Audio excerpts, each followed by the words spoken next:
Hello. Hey, Hi, how are you? I am great. How are you? Good. It's so good to connect. I'm sure you've just been super busy today with the festival starting and everything. So thank you so much for taking some time to chat with us. Yeah, thank you for showing interest in our festival. Of course, of course. I mean, of course, we wish we could be there, but next year. We're really working with 2022 now, just to get this Wonderful, over and done wonderful. with. Yeah. Well, for those who are just joining us, I am Rachel Gallagher.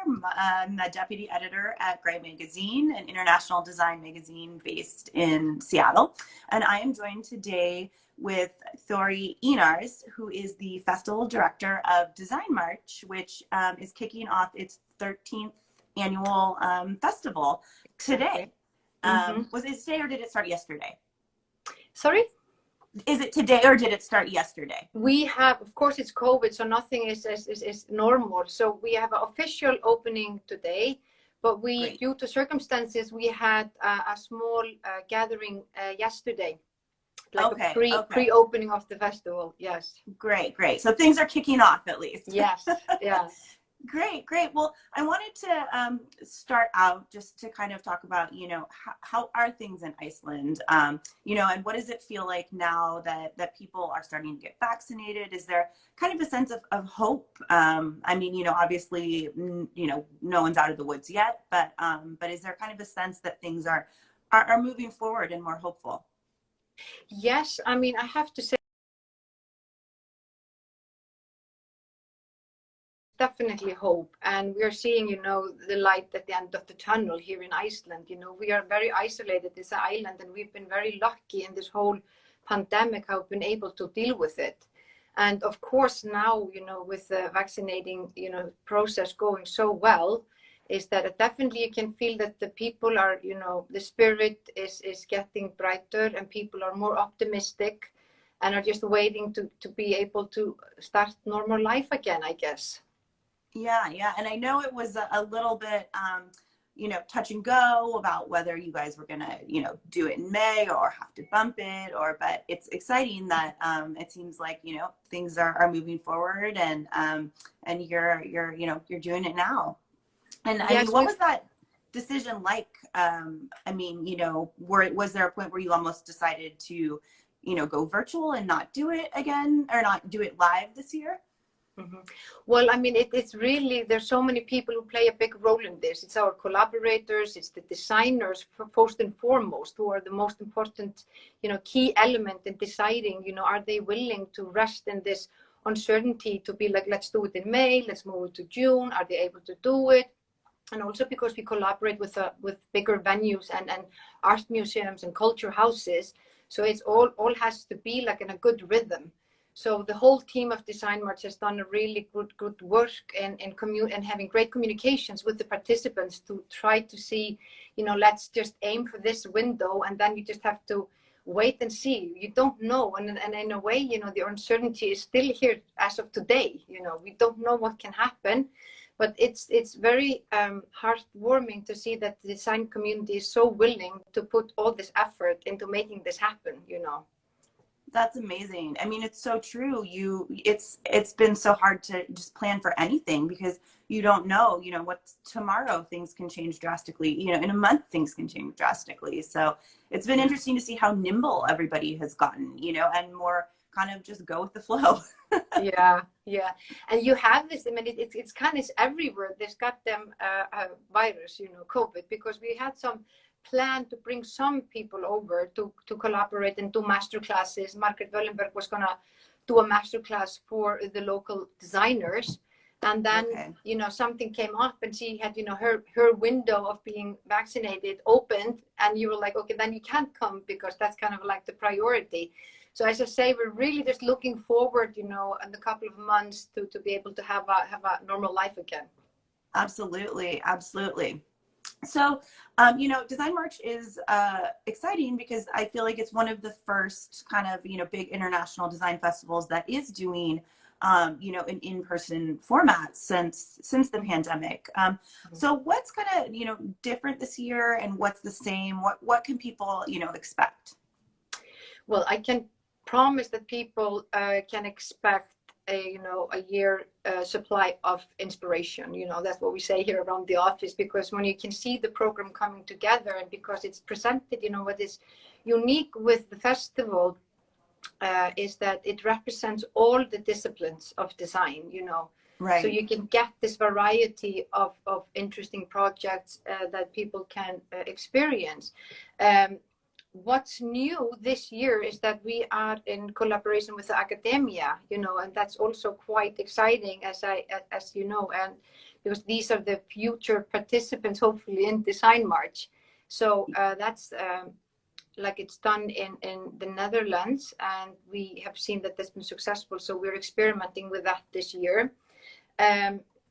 Also, what is new is that couple of new projects are just born out of these restrictions and limitations that we have.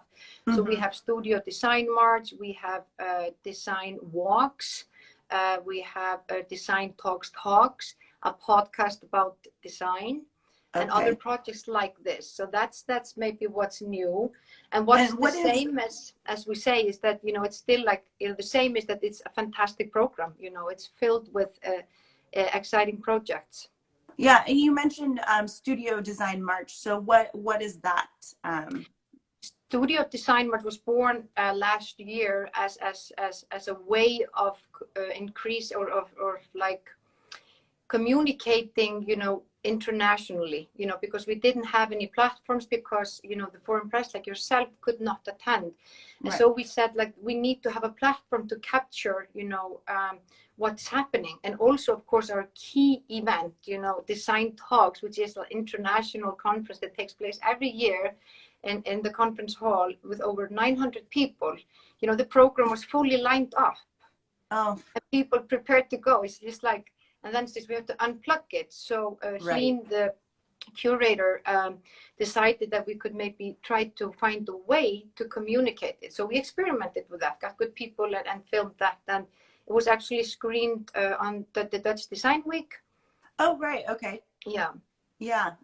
It's been interesting to see how the pandemic has kind of forced people to find new ways to communicate and stay in touch. But I love, the human spirit.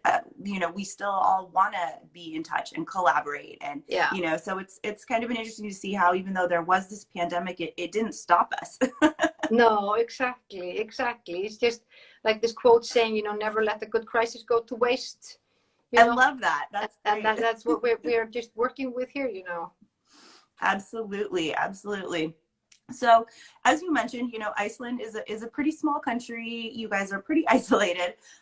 So I'm curious, in what ways have you kind of seen the design community come together, show up for each other, and support each other, over the past year? Well, I would like to share with you that we just did this collaboration, because it's a small community. So after this, we reached out to our collaborating partners like Iceland Air and others, and we said, how can we capture the spirit of the Icelandic design scene? And then Iceland Air has this fantastic program or concept that they are kept actually doing that. So we managed to do like a short documentary with them about how capturing, the Icelandic design spirit. And I'm tempted, can I show you just a short clip from it? Absolutely. Okay? That's super exciting. Okay, let me see here. Hold on. And everybody is kind of trying to help each other out and so on. There's never too much of a distance. So if I need something in particular, I just call the CEO of whatever company. If I need to get my foot in a door, or if I need like some specific material or a machine, I'm always somehow able to squeeze in. So easy. There was 4,000 students every year that graduated from textile design in the UK. While in Iceland, it's like 12 students every other year that graduate from textile design. So it's really like different. Being Icelandic is just like being from the world, I guess. But being in Iceland, I think that is what affects me the most, because you take in the environment. But my nationality has nothing to do with it. Well, I think it's really sums it up, how they are all collaborating, the designers here willing to participate in creating the short documentary with short notice and sharing, the way of how they work. That's wonderful. It seems like everybody was just willing to jump in and be involved. Is that is the documentary is it out and available to watch now? Or? Yes, we just launched. Icelander just launched it today, so I'll send you the link. We're Oh, just I'd so love to see excited it. about it because it's a huge challenge to take on. You know, just like how do you do like a short documentary representing the discipline? So I think this is the first step and really a good way of how we can communicate what's going on in the Icelandic design scene when we're faced with these challenges that people can't come and attend and experience themselves during the festival. Absolutely. Well, I look forward to checking that out. It's Yeah. you know, I couldn't come this year, obviously, so it'll be my like little window into it. Yeah. So obviously, you know, everything at DesignMarch, I'm sure you're excited about, but what are kind of some of the highlights this year? You know, is there, I mean, what can people experience, see? I know, you know, in the past there have been things like studio tours, things like that. Is that kind of still happening? That's totally happening, but I have to say you really were spot on with your article that thank you. the ones that you picked out, you know, of course I have, you know, there are 89 fantastic projects and exhibitions, but I really feel like there's something, I mean, it's maybe a cliche, but I really feel if people take the time to look at the program that everybody can find something for themselves, you know. And this year also we added on collaboration with new venues which bring different kinds of projects. We are making connection with the gaming industry. We are making connection with the outdoor places, the nature. And I feel like there's something, you know, we have a family program, we have a full program for architecture, fashion, graphic design. So, and then you have all these collaborations. So I feel like I'm just so tempted to say, like, just take moments, you know, review the program, you know. And also because now with, you know, this fantastic way of people getting better at using the social media, just follow us on the Instagram and see, because there have been takeovers from the participants, that you can get like really a window into what they're doing and get inspired and see what we would like to see. Right. No, it's funny. I had a hard time choosing, you know, but I kind of put it in my brain, like, okay, if I were there, what are the top things, you know, that I would want to see? So it's a really incredible program. It's really amazing that you guys, you know, put that together every year. The logistics on it, I can't even imagine. No, and like Eve said, Ira Radis, he was like, you know, it's like you have 12 textile designers every other year graduating. You have like 4,000 in the UK, you know, so it's just like really, you know, remarkable that this design community thrives here and really puts the effort of building it up, you know, because it would be very easy just to move abroad then and just to participate in the international scene. So, you know. Right. Well, I mean, I think Iceland is, you know, pretty known for its design scene. So I'm not surprised that the community is, you know, banding together, and I just think it's all really exciting. So are there any kind of like larger or overarching themes that you're seeing kind of playing out through, you know, exhibitions, lectures, and things? You know, I'm assuming, you know, a lot of people are taking things from their time in isolation, but are you kind of like noticing anything overall? Well, we spent some time, the program department and the committee who chooses in the projects, and, you know, it takes time to look and understand the project, because it's like you have somebody who applies, and you see what really is, you know, behind the project, you know, and that's like a very interesting journey to go on.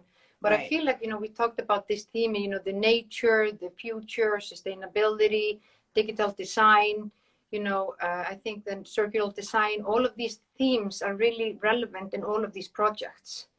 You know, and these are so fantastic people, you know, designers and architects, you know, they think in solutions, you know, for us, the others who enjoy what they do produce and make our life easier. And of course, you know, the big thing is this, of course, there's the saying in the film, like, one earth, you know, resources, where do they come from, and how can we use what we already have, you know, instead of so I feel like that's a big theme, and then there's playfulness and all kinds of different things in these projects.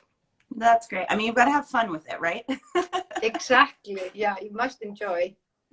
Wonderful. Well, I won't keep you any longer because I'm sure you are off a million miles an hour with a checklist to the floor with DesignMarch. But thank you so much for chatting with us and giving us, just a little bit of an insight into, what's happening at the festival. And fingers crossed, I hope I am there with you next year.